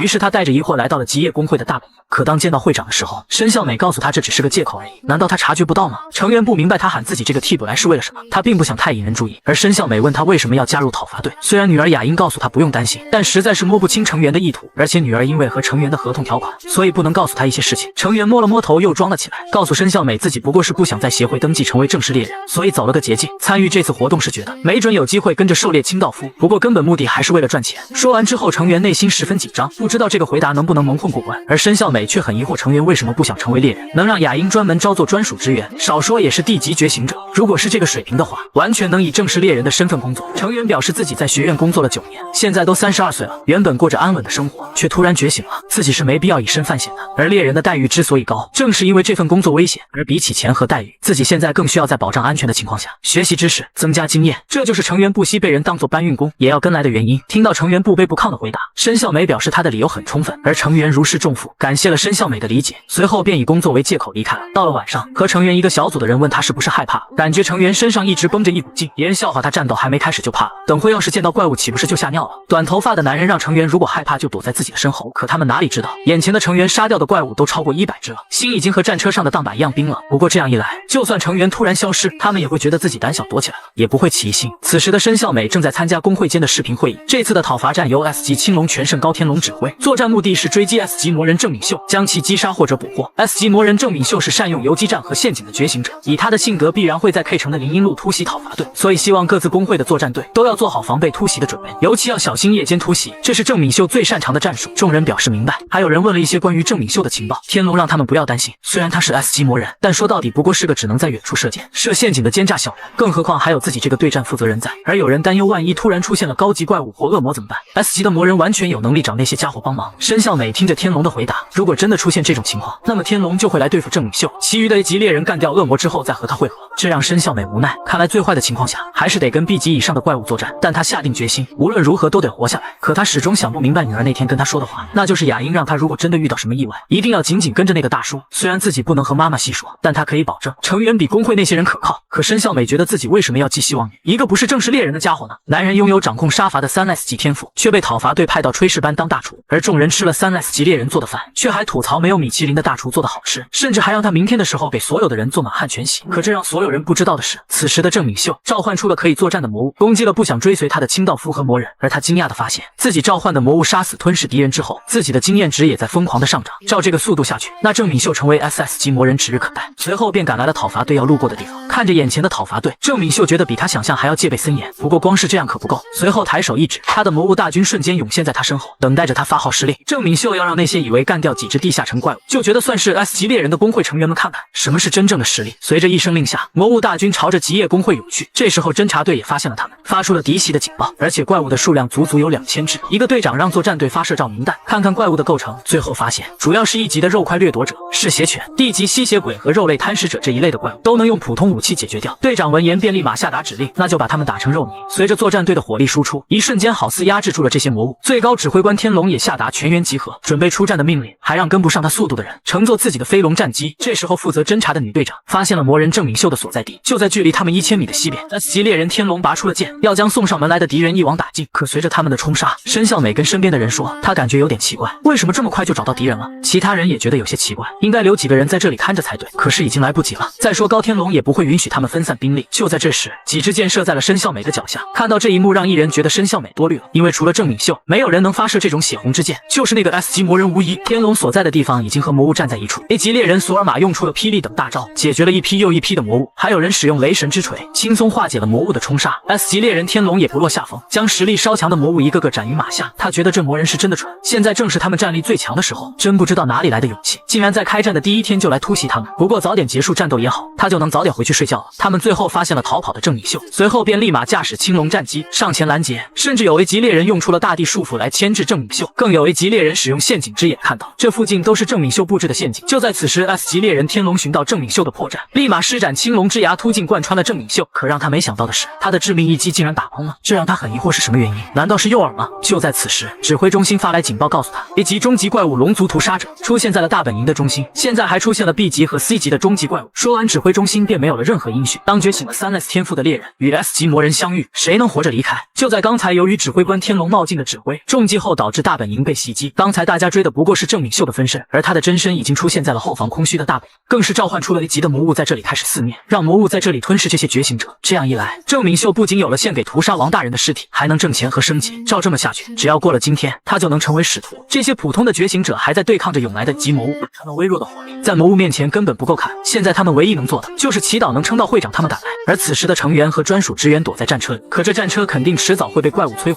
到时候这里面的人都要死。成员想着自己要不要召唤骑士们出来，可觉得风险太大了。小天狼星和深渊骑士很容易被人误以为是敌军，湮灭和布里茨之前已经被人看到过，所以不能轻易露面。他决定要先带上雅英的妈妈逃跑才行，可他现在根本不知道申孝美在哪里。于是成员在所有人的惊讶中推开了战车的门，走出去后看到眼前庞大的魔物，光是视觉上的冲击让成员都想自己直接逃跑。可这时候伟大的骑士之路发来提示，让他好好考虑下是否现在就逃跑。这让成员心烦意乱，觉得自己做点什么才行，要先找到召唤这些怪物的家伙。于是他打开了自己的雷达侦测，看着满屏的红点，他知道有人打开了传送门，可这么多红点，到底哪个才是魔人呢？而且这人心思真是阴沉，战斗到现在都没有露过面。可当成员看到医护车的时候有了主意，因为魔人肯定会趁乱收集觉醒者的尸体献给屠杀王，那么魔人一定会盯上那些伤员。于是成员立马披上一个白大褂，朝着有伤员的地方奔去。果不其然，在一名觉醒者受伤的时候，藏匿着的郑敏秀在远处准备给这人一个痛快，而且还是一名 B 级觉醒者。可就在此时，一个声音传来：“你没事吧？”只见成员拿出一瓶药水递给了受伤的觉醒者，这气得郑敏秀浑身颤抖，可惜了一名 B 级猎人了。而且天龙的大部队也在此时赶回来了。郑敏秀也看到又一名伤员朝这边赶来，准备对送上门来的猎物下手。可没想到的是，刚才那个穿白大褂的男人又将人救了下来。看着恢复过来的猎物，郑敏秀生气了，区区一个医疗兵竟然妨碍了他2次，必须除掉这个碍眼的家伙。于是他瞄准了成员，在成员的背后放了足以致命的暗箭。就当郑敏秀觉得这个医疗兵必死无疑，再也不能妨碍他的时候，可下一秒异变发生，不知道哪里来的箭穿过了他的胸膛，而成员说着可是抓到你了。郑敏秀颤抖着攥住成员的剑，问成员是怎么找到他的，而成员告诉他，多亏了刚才你射出的那一箭。原来就在刚才，冷箭快打到成员的一瞬间，万剑骑士的武才技能发动，成员一瞬间穿上黄金圣衣，转身将暗箭捏了个粉碎，并且召唤出自己的佩剑，朝着释放暗箭的方向突袭过去。骑士之路提示他没有必要尊重偷袭他人的卑鄙小人，消灭这家伙让他成为野兽的食物吧。就当以为要解决郑敏秀的时候，郑敏秀颤抖着念出了一句咒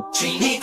成员不明白他在嘟囔什么，一瞬间血气升腾席卷了他们二人。等血雾消散，郑敏秀也消失在了成员的身前。在远处的他难以置信，这个穿黄金铠甲的家伙竟然没有受伤。成员问他是通过刚才的招数逃跑了吗？郑敏秀十分生气地告诉成员，刚才那一招可是消耗了他20年来辛苦积攒的所有点数，这其中付出了不知道多少艰辛，甚至还用了万能药和再生魔法卷轴。郑敏秀觉得今天简直是太吃亏了，他决定将穿着黄金圣衣的家伙除掉，以泄心头之恨。男人拥有勇冠3军的3S 级天赋，可敌人却把他当作一名医疗兵。当男人展现出他的实力的时候，他才明白眼前穿着黄金圣衣的成员和工会的那些人不一样，不是一个善茬，于是便立马召唤出魔物牵制成员，自己准备开溜。成员解决掉魔物追上去的时候，发现不愧是 S 级的魔人，距离逐渐被他拉开。郑敏秀回头看到成员不再追了，便讥讽他比不过自己，毕竟就是靠着这一招活了20年。随后更是决定现在就将仓库中的觉醒者献祭给屠杀王，等提升等级之后再来除掉成员。可他不知道，为了应对这种远程战斗，成员早就有所准备。他将剑凝聚在身前，黄色的剑流瞬间席卷了成员的全身。原来在参与剿灭战的3天前，成员解决了折磨市民的清道夫，得到了一些技能点数，兑换了一个稀有技能，那就是霸皇天剑流。虽然这个技能有些奇怪，但毕竟是远程攻击，此时成员决定用一次看看。只见他念起了剑诀：上天啊，我抵达至高点的剑了，证明这一击是我站在这片大地上的印记。随后金黄色的磅礴剑气直接爆发而出，这正是霸皇天剑流地心闪，剑招直接命中了远处的郑敏秀。他根本想不到成员竟然还能打出这样的攻击。成员缓步靠近已经伤痕累累的魔人郑敏秀，郑敏秀满脸的疑惑，这疯子到底是什么人？顺便还在努力治愈着自己的身体。可成员根本不给他机会，面对郑敏秀的求饶，他根本不为所动，朝着他举起了审判之剑，随后手起刀落，S 级魔人郑敏秀就此陨落。看着郑敏秀死亡掉落的物品，成员知道随着他的陨落，那么他召唤的一级魔物也会很快消失，大家也会察觉到，便立马准备收拾收拾，赶紧离开这里。等青龙他们赶到现场，找到了郑敏秀的遗体，属下告知他已经核实确实是郑敏秀，而且持有物品中还发现了少爷的巫师符和拳甲。可这让本来完成任务的天龙愤怒不已，因为大量的魔物袭击了大本营，损失了1/3的兵力，要是算上受伤的人，那么伤亡人数就将近2/3了。而他们剿灭的对象却不知道被谁解决了，而且还拿走了魔人的财富，这让天龙不甘的仰天怒吼。然而此时始作俑者成员却又回到了大本营极夜工会的驻扎地，继续装作一名搬运工。一个声音叫住了成员，原来你也活下来了。成员抬头看去，正是申笑美，于是便问他有没有时间。成员想和他聊一聊，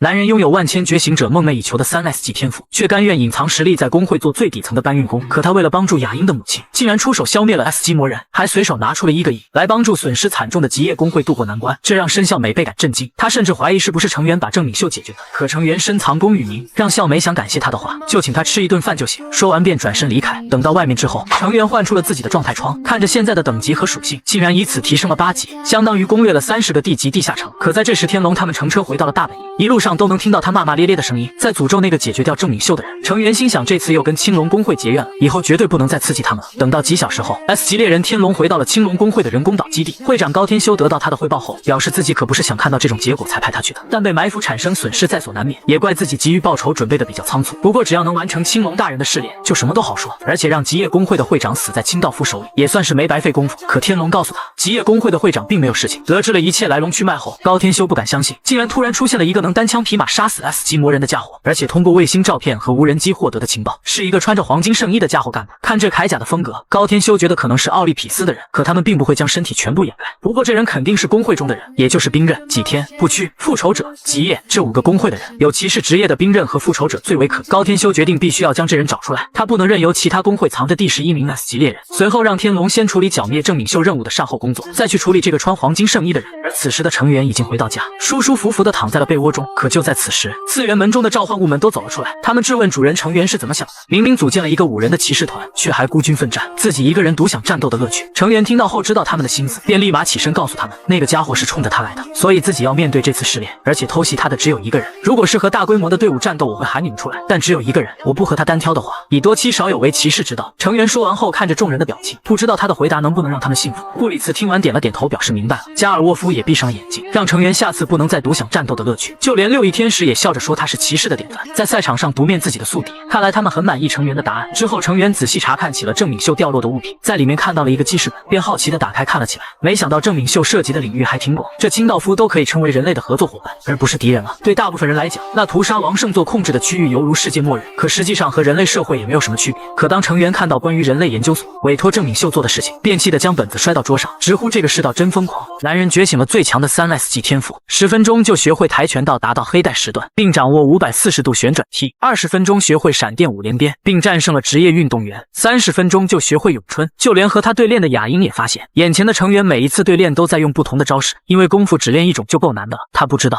这一切都是因为成员拥有稀有技能万剑骑士科兰德的武才，只要有这个技能在，不管成员学什么功夫都很快。雅英看着打哈哈的成员，想让成员对他动真格的，就像之前一样，抓住时机给他强力一击，这让成员心想还动真格的，自己30年的功夫展露出来，小雅英顶得住吗？成员身后浮现出的虚影吓了雅英一跳，以为自己是累得眼花了，便决定休息一会儿。可当雅英带着成员出去玩的时候，成员责怪他难道没朋友吗？出来玩也还叫上自己。雅英告诉他，天级的人怎么会有朋友？友情这种东西随时会因为工会间的斗争而破裂。随后他便问成员休息的时候都做些什么。学院的职员一般都会在附近玩吧。成员表示自己大部分时间都待在宿舍，聚餐时候才偶尔出来露个面。雅英觉得成员活得也太无趣了，难道在他年轻的时候就没有产生过做点什么的想法吗？交谈后得知，原来成员没有父母，直到上高中都一直待在孤儿院，成年后便离开了孤儿院服兵役，之后成为了学院的职员。就当雅英感叹成年之后还是工作和挣钱的时候，成员发现了身后一个黑影一直跟着他们，竟然是一个容貌不输雅英的少女，难道也是学院的学生吗？他怀疑这个一直跟踪自己的人可能是青龙工会派来的，毕竟自己一个来历不明的专属职员加入剿灭队确实容易被怀疑。此时雅英的惊呼声打断了成员的思绪，原来他看中了一件新型的装备，他十分想要，于是问成员平时都穿什么去地下城。当得知成员一直都是穿着协会的普通套装后，便决定送成员一身装备。可他哪里知道成员有黄金圣衣，根本不需要这些。两人进入这里逛了很久，没有雅英心仪的，便决定坐电梯带成员去赫菲斯托斯工坊。赫菲斯托斯是 X 国神话中火与工匠之神，也是奥里匹斯工会的12圣座之一，而赫菲斯托斯工坊是世界顶级装备制造公司之一，这里打造出来的每一件装备都是独一无二的。雅英让成员选择7件装备，可成员觉得定制的应该会很贵，接待员让他放心，除了英雄级和传说级的装备外，其他的东西都没想象中的那么贵。而且他们工坊打造的英雄级和传说级的武器都是得到圣座认可的武器，他们会自己选择主人。成员立马打了退堂鼓，不敢再跟着雅英去看装备了。如果他被传说级的武器选中，那么3大工会迟早会知道自己的大名。可雅英强拉着他进去一起看，毕竟哪个觉醒者不喜欢优秀的武器？万一走运被传说级武器选中了呢？成员看着一唱一和的两人，觉得雅英好像和这奥里匹斯的人是一伙的。成员走向一旁，看到一件金光闪闪的武器，便好奇的想要拿出来看看，可突然接待员阻止了他，告诉成员这是非卖品，这是一件传说级武器巨人之装，是赫菲斯托斯大人制作的神物，用来束缚巨神的，力量能力值达到 S 级的人才能勉强拿起它，想要使用的话至少要到达 SS 级，这让成员直呼好险，毕竟自己的能力值现在已经达到了 SS 级，要是刚才他没阻拦的话，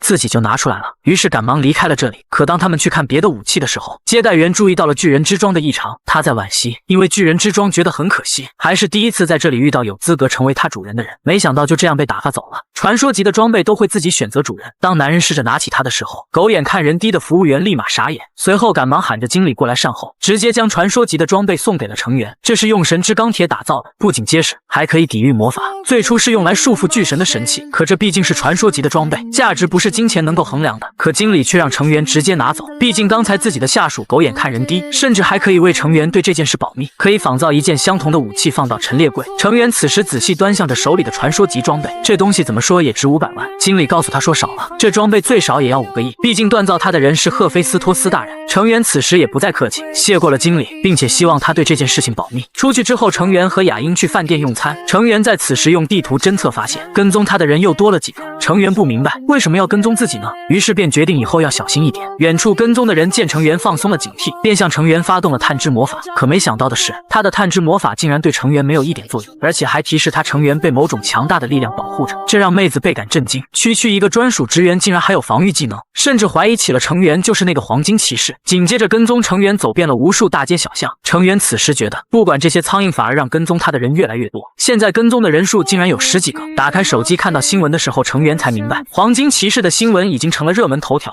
随后更是发现了黄金圣衣替他拦截探查技能的无数提示。成员顿时懵了逼，怎么样才能让这些人觉得自己不是黄金骑士呢？跟踪自己的这些人目前还在调查观望，没有采取其他的行动，于是成员决定打得一拳开，免得百拳来。紧接着来到了极夜工会的总部，申笑美看着眼前的成员，问他来找自己有什么事。看着成员小心谨慎的模样，笑美笑了笑，让他不必担心，毕竟工会总部有安保系统，谈话绝不会外泄。随后笑美看着如释重负的成员问，来这里有什么事呢？ S 级觉醒者黄金骑士。成员摆摆手，赶忙让笑美不要调侃，而笑美表示成员给他那么多的东西，就已经有所察觉了。成员尴尬地向申孝美求助，毕竟现在多方势力都在追查他。孝美让成员放心，自己肯定会帮助他，毕竟极夜工会不想错过人才。经过成员的口述得知，现在他已经被人盯上，毕竟一个专属职员突然加入讨伐队，本来就十分可疑。现在那些人发现根本无法探知自己的能力值，肯定会更加气。有什么好方法吗？申孝美让他直接注册为正式猎人，能杀死 S 级魔人，说明具备充分的战斗能力。而成员却拒绝了这个建议，因为他只想安稳的生活。如果是这样的话，他宁愿离开这个城市。申孝美没办法，只能让成员切断黄金圣衣的防御能力。可如果这样的话，成员的能力值就会暴露。申孝美此时自信地告诉成员，他能够帮他，就对外说是他干涉的，毕竟他的职业是审判之眼，拦截魔法也属于这个领域。不过现在的问题是，作为会长的他干涉一个专属职员的话，用一个什么理由比较合适呢？而且还不知道成员觉醒的是什么职业。成员此时想着，其他的觉醒者觉醒都有自己的职业，可自己为什么没有呢？于是他让孝美就当他是负责近战的骑士类职业。申孝美也在此时想出了一个更好的主意，那就是从今天起就任命成员为极夜工会追踪黄金骑士的负责人。真是离了个大谱，让黄金骑士追踪黄金骑士。成员没想到申孝美竟然能想出这么好的主意，打不过那就加入吧。他们怀疑成员是黄金骑士，便跟在他后面跟踪，如果发现蛛丝马迹汇报给上层，就可以领取300万的酬劳。成员此时装作自己也是调查黄金骑士的职员，告诉女子自己是极夜工会情报组的组长，让她把知道的一切情报都告诉他，否则就送他去领盒饭。女孩听到后赶忙慌张地拿出手机给成员查看自己的群聊消息。成员拿到手里的时候发现，这次的事情似乎闹大了，这些人为了调查他，甚至成立了特遣队。女孩此时紧张地问成员能不能放自己离开。见伪装的目的达到，成员将手机还给了女孩，并且让她赶紧消失。随后他用同样的办法威胁着其他跟踪他的人交出黄金骑士的情报。其他的人也和之前的女人一样，面对成员的淫威只能乖乖就范。虽然这样做成员觉得有些粗鲁，可为了自己的传闻不被散播，也只能这样做了。就这样，在1周后，猎人协会紧急召开了一次会议，而这次会议的内容就是关于黄金骑士。寻找了这么久也没有线索，而且 K 城的李牧师已经开始行动。此时高天修让会长不要说与黄金骑士不相关的内容，毕竟这次会议是针对黄金骑士的，更何况会长提的李牧师的事情非常棘手，费力不讨好。于是会长直接切入正题，公布了协会和城市高层关于黄金骑士一事的决定，那就是将非法杀死 S 级魔人的黄金骑士列为 S 级魔人，并且派人追捕他。这个计划在1周后执行。会长告诫所有人不可窝藏，否则后果自负。这让申孝美不屑地笑了笑，得不到就毁掉，不愧是猎人协会的作风，真是一群没出息的家伙。然而此时的成员对这些一无所知，正带着骑士团在地级地下城屠杀者的殿堂里面升级。成员解决了一只又一只的小怪，他决定试试新获得的传说级装备的威力，可没想到仅仅挥舞了一下，强烈的波动气息就将小怪掀飞了30米。成员看着手中的权杖散发出的金色光芒，还真是蛮适合自己，紧接着便用它解决了全部的怪物。此时加尔沃夫恭喜成员拥有了自己的武器，现在只需要宣誓就可以成为正式的骑士了。这时候成员才明白，原来自己作为觉醒者却没有职业的原因，必须要宣誓才能够成为骑士。6翼天使湮灭也在一旁攥紧了小手，表示不管成员宣誓的内容是什么，他们几个都会一直追随在成员身边，做他手中的利剑。成员不明白为什么要被誓言束缚，决定此时暂时在意，便带领着他们来到了 BOSS 房间。他要打败的正是终极怪物魔羊教主。成员举起权杖来了一段开战前的台词：邪恶的恶魔，今天就是你的死期，我要以骑士之名消灭你。看着成员如此嚣张的样子，魔羊教主立马吟唱起了他最强大的魔法。可还没等他吟唱结束，成员竟然举着权杖一下挑穿了他的下巴。随着怪物消失，化作了成员的经验值，奖励也出现在了他的身边。封关地下城的提示也响起，恭喜你获得奖励英雄装备盲盒。就在这时候，成员收到了申孝美打来的电话，男人觉醒了一击当千的3S 级天赋，在工会却被安排去当大罐车司机，只因他偷偷解决了 S 级魔人郑敏秀，由于没有得到猎人协会的认可，就也被认定为是一名 S 级魔人。得知这个消息的成员难以置信，魔人竟是我自己，真是白瞎帮他们解决麻烦了。申孝美让他以后最好少穿黄金铠甲，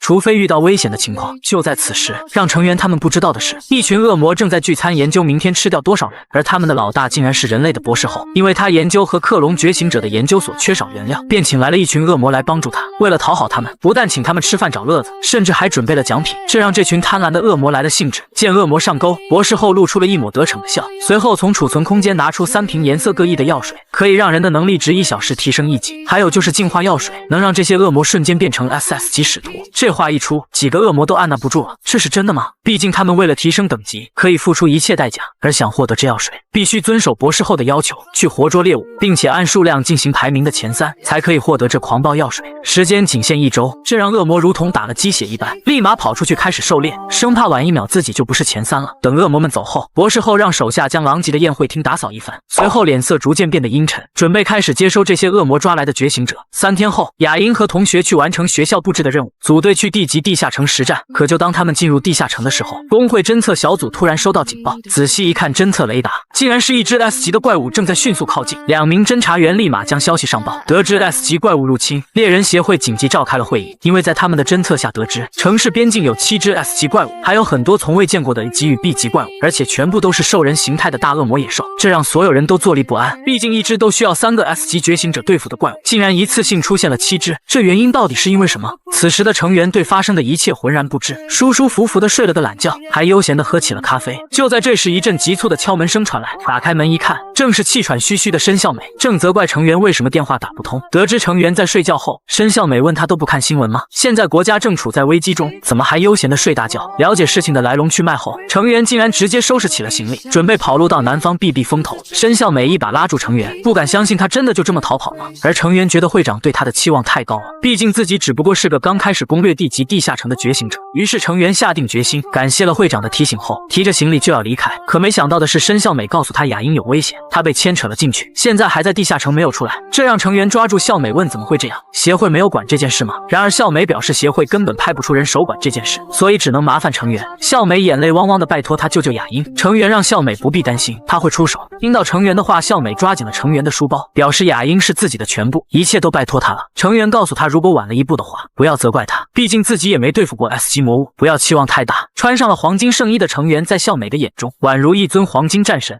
雅英和队员从地下城出来之后，发现他们的专车竟然没有在原地等待。雅英立马意识到情况不对，让大家赶紧提高警惕，恢复状态。队员闻讯小心着周围的一切。雅英此时赶忙给妈妈打了电话，接通后申孝美焦急的让雅英快逃，哪怕找低级地下城躲进去。来不及解释了，挂断电话后，雅英虽然疑惑，不过还是吩咐了手下快逃。可就在这时候，一只 S 级恶魔出现在了他们旁边，正是大恶魔野兽雷康坤。雅英看了一眼就认了出来，这是屠杀王麾下大恶魔之一，实力相当于地下城的终极怪物。雅英知道逃不掉，便攥起拳头准备应战，这让大恶魔十分不屑，还嘲讽他竟敢和他硬碰硬，人类果然愚蠢。只见雅英回头让大家快跑，由他来对付这个怪物。说完后，雅英立马对着怪物释放了他的终极奥义审判之阵。进入结界的雷康坤一脸懵，不知道这女人用的是什么奇怪招数。不过可以确定的是，眼前的女人一定是圣座的使徒，而且这结界是不可被蛮力摧毁，只有打败结界的施法者才能消失。于是他让雅英报上他圣座的大名，这是他对强者的尊重。随后率先做了自我介绍，我乃屠杀王大人的使徒，大恶魔野兽雷康坤。雅英听到后扳动了一下手指的关节，心里想着自己为同伴的逃跑争取了时间，这就足够了。此时的他没有丝毫的畏惧，大声的告诉眼前的恶魔，自己是圣座均衡者的使徒申雅英。说完，雷康坤的大拳就砸了下来，仅仅是拳风就让雅英不能动弹。本来他还以为自己能走2招，随后被雷康坤一拳打出了20米。雅英这才明白了和对手的实力差距，受重伤的他支撑不住便踉跄倒地。雷康坤立马将他当作战利品扛在了身上，毕竟以雅英的实力能给他不少好处。可就在此时，一个声音传来，放开那个女孩，赶紧滚！来人正是穿着黄金圣衣的成员。雷康坤打量着他，说眼前的男人这身行头有点搞笑。而成员表示不服，长个鸡脑袋的蠢东西还有资格评论别人？这话仿佛触到了雷康坤的逆鳞，一瞬间陷入了暴怒状态，要让成员付出代价。成员心里也没有谱，本来这家伙就很难对付，现在又激怒了他，今天还能活着回去吗？只见雷康坤丢垃圾一样丢下雅英朝他袭去，这让成员心疼不已，不过还是先挡住了雷康坤冲到他身前的攻击。随后成员赶忙召唤出黄金权杖反攻，雷康坤来不及反应就被击飞数十米远。成员也在这个空档赶忙跑去查看雅英的伤势，只见暴怒的雷康坤开始摇人，召唤出了他的魔物大军。抱着雅英的成员表示，就你会摇人吗？一瞬间6翼天使、布里茨、小天狼星、沃尔克齐刷刷的出现在成员身后，并且喊着，这可是你第一次召唤我们出来。随后成员让天使湮灭，带雅英找个地方先躲好，其余人都随他应战。说完，成员手持黄金权杖朝着雷康坤奔去，本来自信满满的招数，可没想到雷康坤竟然毫无无损的接住他，锋利的鸡爪也攥住了成员的权杖。不过成员此时可不是一个人，此时的成员也发现眼前的怪物和之前遇到的那些不可比拟，如果不是因为手上的神之权杖，可能连3个回合都撑不住。大恶魔雷康基俯视着成员，他也想不明白眼前的男人区区人类之躯怎么会有这样的实力，竟能和他打得有来有回。成员此时的嘴上也不甘示弱，嘲讽他一个鸡是想飞上枝头变凤凰吗？这句话让雷康基瞬间暴怒，蝼蚁般的人类也敢口出狂言，随后朝着成员袭杀而去。可让雷康基没想到的是，成员竟然一权杖将他打飞，就连成员也想不明白，大恶魔的攻速和移速都变慢了。成员突然想起可能是自己的技能生效，正当他打算上前解决掉雷康基的时候，一个马脸人身的恶魔突然站了出来，桀地笑着，来人正是大恶魔野兽布鲁野马。随后没有理会成员的存在，嘲讽起了不能动弹的雷康基。身为屠杀王圣座的手下，竟然打不过一个渺小的人类。成员听在耳朵里，心里想着，这两个大恶魔似乎不会联手对付自己。丢了面子的雷康基决定找回场子，用出了自己的秘技凤舞9天。一瞬间，雷康基的气势攀升，成员看在眼里，知道他这是在给自己增加力量，于是也准备用出自己的最强奥义霸皇天剑流地星闪。雷康基看着磅礴的剑气，赶忙喊着让他等一下，因为自己现在还没有完成变身。这操作让一旁大恶魔野马都笑了，谁会等变完身再进攻呢？成员手起剑落，将前方100米范围内都化成了齑粉。可成员打开侦测雷达后发现，雷康基还活着，因为死了的话红点就会消失。正在他思索的时候，一双大爪从地底刨出，随后一个浑身火焰的凤凰出现在了成员面前，仿佛刚从地狱火海中涅槃重生。看着眼前的庞然大物，成员的必杀没有阻止雷康基变身，那么接下来自己是他的对手吗？可就算是心里没谱，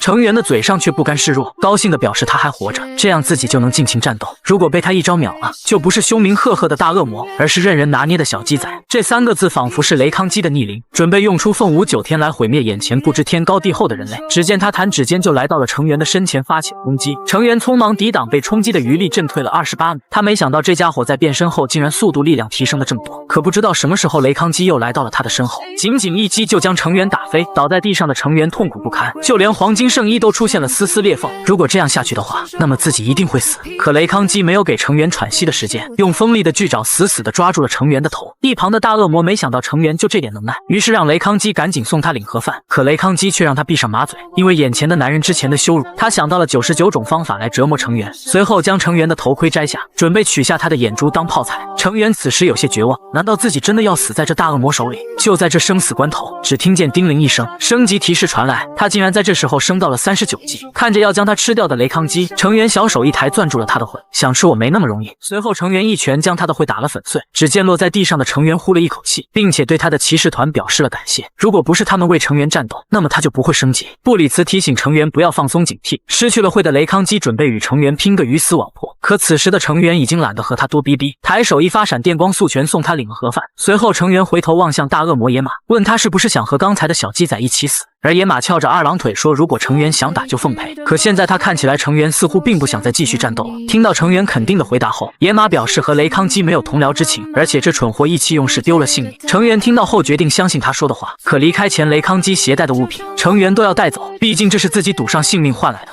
不过随后他也体力不支，于是便决定以后不再跟 S 级的怪物随便交手。与此同时，其他战场的 S 级大恶魔还在抓捕觉醒者。审判之眼申孝美利用自己的能力搜寻怪物的位置，在他的侦测下，怪物无处遁逃，觉醒者们也发起了反击。此时的申孝美满心都是雅英是否安全，直到 S 级恶魔收到雷康基已死的消息，一想到大恶魔野马正在独享瓜分其手下，于是便下令撤退，这让人们以为取得了胜利。申孝美也听到了 S 级大恶魔战死的消息，心里想着一定是成员做的。此时的猎人协会高层们想不明白这些怪物为什么撤退，这次行动是为了捕捉觉醒者，不但对城市进行了疯狂的进攻，还带来了不小的损失。现在人们都在关注这件事，要求必须派讨伐队去营救被绑走的人。可会长此时思虑着，这次一共来了7只 S 级怪物，如果派讨伐队，需要组建至少21名 S 级猎人，有点不现实。一直没有说话的青龙工会会长高天修告诉大家，现在不是7只而是6只。他们工会在和大恶魔雷米交战的时候得知，死了一名叫雷康基的大恶魔，这让众人惊讶万分。是谁做到的呢？高天修拿出了卫星拍到的战斗画面，正是黄金骑士在和雷康基战斗，而且用的招数也和对付郑领袖的时候一模一样，这让人们猜测他肯定是团队协作才能打败 S 级恶魔。而且他们之前还给黄金骑士扣了个魔人的帽子，如果传出去肯定影响恶劣。于是会长决定用组建讨伐队营救觉醒者将此事压下去。此时的成员已经回到了极夜工会的总部，他告诉孝美他的女儿雅英已经被送到医院。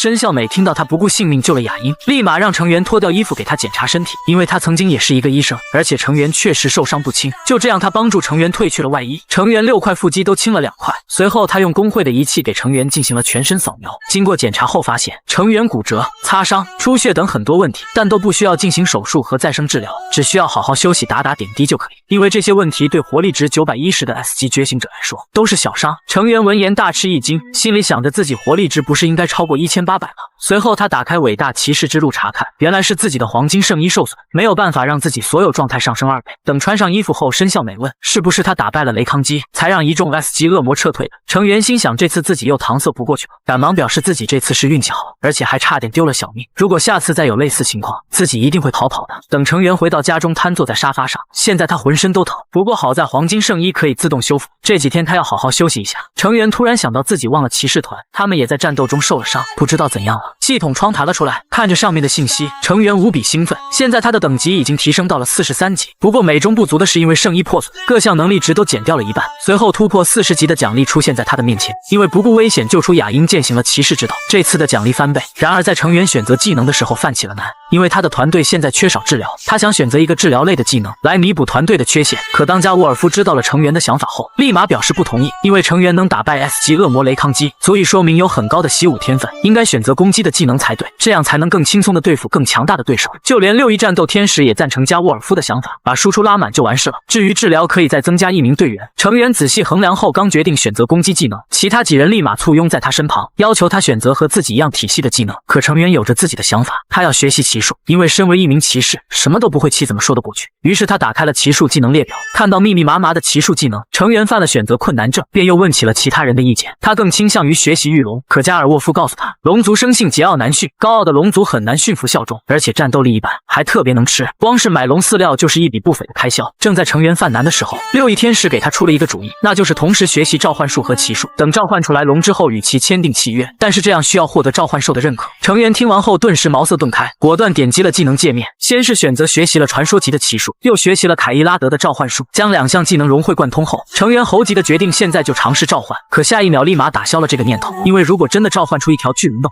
那么自己刚还完贷款的房子就没了。随后成员查看起了这次的奖励，因为击败 S 级大恶魔雷康基，现在给予成员3个奖励选项，综合需要成员选择了装备，奖励是可以为持有的一件装备赋予堕落凤凰的精髓，使之强化。提示音刚落下，成员的黄金圣衣不仅得到了强化，而且之前战斗中受损的部分也变得完好如初。圣衣产生的变化让一旁的6亿天使都惊叫连连，就连成员自己也对这变化感到不可思议。不出3秒，其他人为成员端来一面镜子，不停地拍着成员的马屁，看着镜中的自己，成员却高兴不起来，因为这太明显了，谁都能看出来是他杀了雷康基。不只是外形的变化，圣衣的耐久和防御都得到了提升，技能霸皇天剑流也得到了强化。成员感受着显著的提升，感觉自己之前真的是猪油蒙了心，学什么治疗，这骑士战斗技能不香吗？一觉醒来的成员来到厨房找早饭，却发现天级校花生雅英竟然穿着超短裙在给他做早餐。看到成员之后，雅英立马躬身感谢成员身陷险境将他救出，而且雅英也察觉到了他是黄金骑士的身份。成员不愿多做解释，表示自己受了很重的伤。雅英立马决定要一天给他做5顿饭作为补偿。不久后，成员打开电视，里面赫然正在播报着关于黄金骑士的新闻。不明白为什么消灭了 S 级恶魔的他不肯用真身见人，而且协会和高层表示正因为这样才将他视为魔人，如果他愿意站出来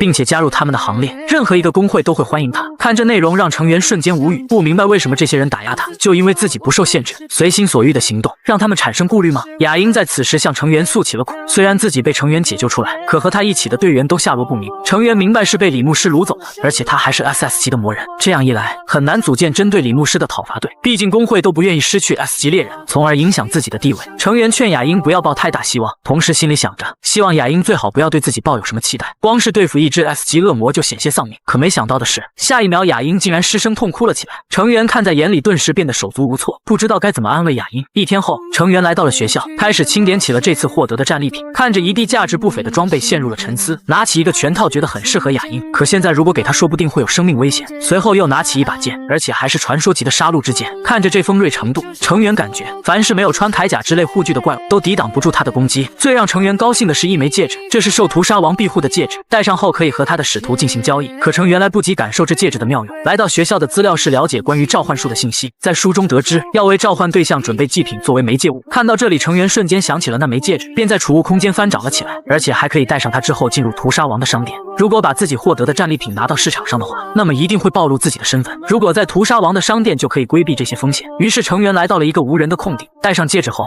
是否进入屠杀王的商店窗口立马弹了出来。成员深吸一口气，点击了确认进入，一瞬间紫色的雷电席卷在他所在的地方，形成了一个魔法宫阵。下一秒，一座古欧风的建筑出现在了他的面前，成员打开门走了进去，迎接他的竟然是一名狐族少女，热情地对着成员打着招呼，还介绍自己叫涂山玲玲。成员也愣在原地，原本他以为会出来一只丑陋恶魔，活，没想到竟然是这样的甜美少女。而涂山玲玲察觉到成员等级是传说级后，立马靠近成员询问能不能帮她做点什么。成员打开了自己的储物空间，那些战利品出现在了玲玲面前。涂山玲玲立马明白了过来，她就是杀了雷康基的人。不过这并不影响交易，涂山玲玲告诉了她各个物品的收购价格。然而雷康基的火灵石他们是不收的，建议成员卖给人类或者其他圣座大人。成员听到后果断答应。随着叮铃一声响起，钱以 GP 点的形式转入了成员的账户。可他发现兑换成 GP 点的话应该有5万4。此时涂山玲玲笑着和他解释，每一次交易都有手续费，虽然圣座大人不在乎钱，但是他们这些打杂的要生活。说完后给成员转到了商店列表界面。可当贤成翻看列表的时候，发现里面竟然有青龙公会太子的青龙套装，便紧张地问玲玲里面会不会都是赃物。只见玲玲邪笑着告诉他那是自然，这里面不管是装备还是物品，全部都是赃物，他们就是吃这碗饭的。成员也明白了过来，而且这里的东西都以统一的价格销售，好让清道夫和魔人买到合适的装备。思索片刻后问玲玲这里有没有龙喜欢的东西。玲玲告诉他想狩猎龙的话，当然要用宝物。龙喜欢堆积如山的金子和宝石。看着成员犹豫的样子，玲玲知道他肯定是觉得负担不起这一大笔钱，于是拿出了一个只需要1万点数的引诱龙专用的金银财宝艺术品套装。成员看到后立马愣在原地，这么贵重的东西竟然只要1万点，拿到外面的话至少能卖5000万。他对这个商店有了新的认知，那就是和人类市场经济存在差异，不过这对自己来说也是好事。随后立马在玲玲这里买了2件艺术品套装。处理好一切后，成员为召唤龙做起了准备，团队其他的成员一起给他打气，有他们在，绝对不会有意外。成员静下心，闭上眼睛，用手掌结起了召唤印，随着嗡的一声颤鸣，金色的光芒好似闪瞎了所有人的眼睛。成员成功召唤出了一条巨龙，而且从外观看的话，拥有金色的鳞片，还是一条来自西方的龙。只见出现在成员面前的，正是一条威风凛凛的黄金巨龙。等身形稳定后，打量着成员，开口问道：“小子，是你召唤我来的吗？”成员没有丝毫迟疑的回答：“是的。”看着朝他走来的黄金巨龙，龙族不喜欢怯懦之辈，虽然成员心里慌的一批，但是成员表面佯装淡定。只见巨龙贴近成员，目光凶狠地问他准备了多少钱。看着一脸懵逼的成员，黄金巨龙瞬间暴怒，连和自己签订契约的费用都不知道，也敢将自己召唤出来。可当他转头看到成员身边的宝箱，立马表情变得柔和了起来，两眼放光的表示这才能和他继续谈契约的事。随后开心地拿出了契约卷轴，看到如此财迷心窍的巨龙，就连成员召唤出来的其他骑士都直呼内行。可黄金巨龙完全没注意到他们，表示他可以让成员成为龙骑士，承其他翱翔于9天，而且每次召唤他可以提供基本驾驭服务，还问成员要不要考虑伙伴套餐。魔法是基本服务，但如果想用他的本命奥义龙系的话，那就得加钱。这话让成员无语，竟然把召唤当做了生意。巨龙给他解释，这只不过是为了获得更多宝物。之前和他签约的那些人，大英雄活得太简朴，没什么油水可言，而那些敛财的人，因为签订契约后疏于自己实力的提升，对他的依赖性太强，他也不愿意追随这种人，因此只能把签约条件定得严格一些。解释完后，问成员的骑士誓约是什么，有没有追随的骑士。得到成员没有的回答后，黄金巨龙表示这样签约可以省去很多麻烦。至于签约时间，巨龙推荐用10年的契约套餐，成员让他把价格说清楚，亲兄弟也要明算账，而且自己要增加龙息这个技能，毕竟召唤出一条巨龙，不会龙息的话是没有灵魂的。成员万万没想到龙族竟然这样狮子大开口，不过他还是爽快地预付了1年的费用，这让拜金的龙族瞬间瞪大了龙眼。他看出来了，成员这小子是个有钱的主，于是赶忙推销起了他的其他服务。等成员拒绝后，黄金龙迫不及待地拿出了契约卷轴，与成员签下了召唤契约，并且给了一只手镯做媒介物，只需要在里面注入魔力，然后喊他的名字就能将其召唤出来。龙族做自我介绍的时候，一则消息让成员惊呆了，那就是这条龙竟然是只母的。等契约签订成功，黄金龙离开，脱离龙族压迫感的成员躺在地上，一边喘着粗气，一边抱怨和龙族打交道好累。等要离开的时候，搀扶着成员的加沃尔夫让他不如直接乘龙回去，他也想试试有多拉风。听到这个馊主意，成员立马拒绝，因为如果真的这么做的话，很明显就是在挑战空军。随后他告诉所有人，之所以和龙签约，是为没有坐骑的大家考虑，以备不时之需。可让他没想到的是，他召唤出来的骑士都有坐骑。成员震惊不已，还没有开口抱怨，几人就怪起了他，因为从召唤他们出来之后，根本就没参与过什么重大战斗，而且进入的那些低级地下城根本不配他们召唤坐骑作战。成员崩溃地表示要看看他们的坐骑。只见加尔沃夫将手缓缓放在嘴边，吹了一声纸哨，声音刚刚落下，一匹蓝焰魔驹从空间裂缝中嘶鸣而出，随后雄赳赳地来到加沃尔夫身后。而6翼战斗天使的坐骑正是神族的不死鸟铁铠神凤。这2只炫酷的坐骑惊得成员瞪大了双眼。小天狼星的坐骑是一只凶猛的摩西，成员顿时觉得自己召唤的龙不香了。还没等他缓过来，机器人布里茨竟然直接开出来一辆核电两用的飞艇，彻底击溃了成员的心理防线。如今他只能骑那个见钱眼开的龙大姐。30分钟后，成员带着堆成小山高的魔晶石来到了极夜公会。生肖美看到后顿时一惊，难道程元拿这么多魔晶石来，是打算当彩礼的吗？原来程元是想让他帮忙，用极夜工会的渠道将这些东西全部卖出。然而申笑美打开了上个月的销量给程元看，卖给协会的地级魔晶石只有230个。程元没想到这么大的极夜工会攻略地下城的次数却少得可怜。然而他现在手上有1000块地级魔晶石，2200块1级魔晶石，只能另寻其他办法变现。可当他问申笑美这些值多少钱的时候，再次让程元震惊了。没想到这些魔晶石竟然能卖出5000万的天价。程元打算将这些先3000万卖给申笑美，成交之后，申笑美劝他最好登记成为正式猎人，如果不登记的话，即使他在正职，也会因为没有猎人证被人当作魔人。